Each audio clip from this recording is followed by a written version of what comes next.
Vamos lá, a gente vai trazer um documento aqui que fala de um Melquisedeque celestial. Sabe aquele Melquisedeque do livro de Hebreus, né? Um Melquisedeque mais celestial?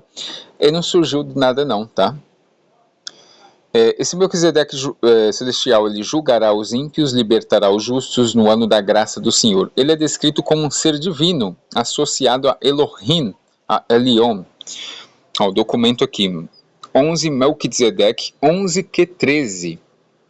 Diz assim, a linha 5, para Melquisedeque que, o fim do 10º ano para retornar o jubileu, liberdade para todos os cativos da terra, e assim será interpretada a liberdade na qual ele proclamará, para retornar a eles no jubileu, no qual retornará para eles cada homem a sua possessão.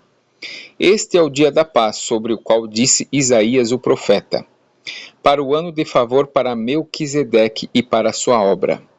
E sobre ele disse, Elohim está de pé na assembleia de El, no meio dos Elohim julgará. Isso aqui é uma citação do Salmo 82. Ele está falando que o Melquisedeque é Elohim, é o Eterno. Porque quando você pega o contexto do Salmo 82, ali está falando dos anjos, né, que são os deuses, e o Deus que está ali no meio deles. E ele joga isso para o Melquisedeque.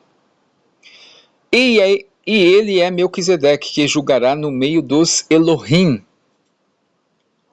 para julgar Belial e os espíritos de sua porção, e para executar as vinganças de Deus. Ó, texto 4Q 521, Messiânica e Apocalipse. Lembrando que esses textos aqui são antes do 1º século, tá? Olha o que vai dizer. Os céus e a terra ouvirão o seu Messias.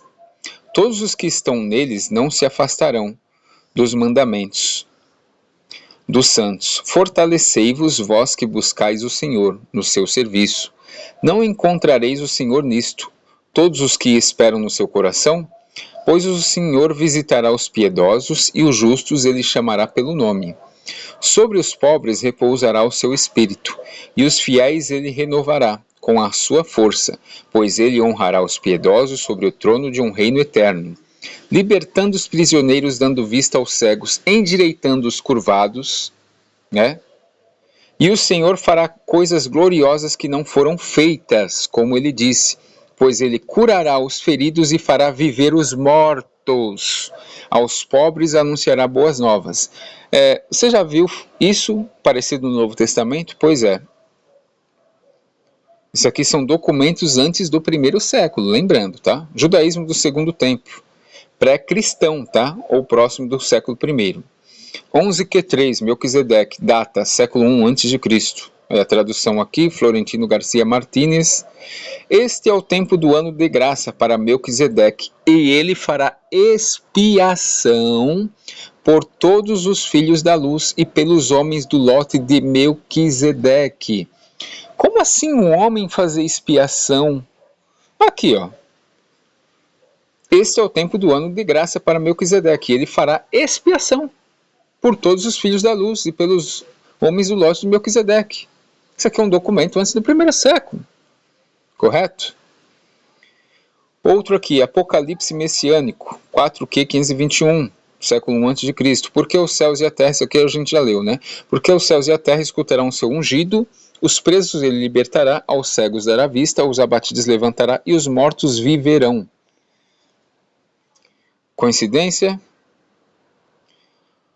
Agora o judaísmo posterior, né? Judaísmo rabínico posterior. O que fala o judaísmo rabínico posterior? Esse aqui é do século 5 a 6 depois de Cristo. Isso aqui são os próprios judeus que não tem nada a ver com o Novo Testamento aqui, tá? Isso aqui já é depois, é do judaísmo ortodoxo. Qual é o nome do Messias? Os rabinos disseram, o leproso da casa de Rabi. Pois está escrito, certamente ele tomou sobre si as nossas enfermidades e carregou as nossas dores. Referência a Shahedrin 98b. Então, os próprios judeus atribuindo aqui um oráculo de Isaías 53 ao Messias. Um Messias que eles ainda esperam. Então, não é uma invenção do Novo Testamento. Você vê que os próprios judeus posterior, que não tem nada a ver ali, que nem acreditam no Novo Testamento, fazem essa aplicação. Eu sei, tá? Eu sou um cara honesto. Eu já fiz a análise contextual de Isaías 53 e aquilo que eu falei.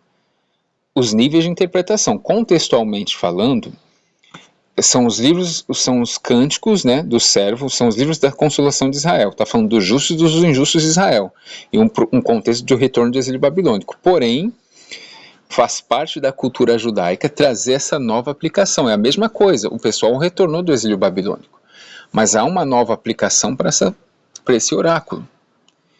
Então você vê que o Novo Testamento não mente, ele está fazendo algo que a própria cultura judaica faz. Ó, outro texto aqui, ó, Ruth Rabala, no século 5 a 6 depois de Cristo. Ó, vem para cá e come do pão. Isto se refere ao rei Messias. E molha teu bocado no vinagre. Isso se refere aos sofrimentos. Como está dito, ele foi ferido por causa de nossas transgressões. Isso aqui são documentos, tá? Targum judaico, Targum Yonatan, sobre Isaías 52:13. Eis que meu servo, o Messias, prosperará, será exaltado e elevado e grandemente engrandecido. No texto de Isaías 53 não está o Messias, mas segundo a visão aqui do Targum Yonatan, sim. Misticismo medieval, Zohar, século 13 depois de Cristo. No Jardim do Éden há um palácio chamado Palácio das Doenças. O Messias entra ali e chama sobre si todas as doenças, dores e sofrimentos de Israel. Ou seja, a ideia do Novo Testamento sobre esse Messias não surgiu do nada, tá, pessoal? Do nada, não surge do nada. E mais adiante desse estudo aqui, a gente vai ver outros textos também sobre o Messias Celeste que unificaria as tribos, tudo isso a gente vai ver. Tá bom? Agora a gente vai entrar em outra questão, tá? Na questão da lei, né? Porque a nova aliança, a lei, ela tá explícita ali, ela não é abrogada. A gente vai entrar agora nos textos do Novo Testamento que supostamente as pessoas interpretam que a lei é anulada.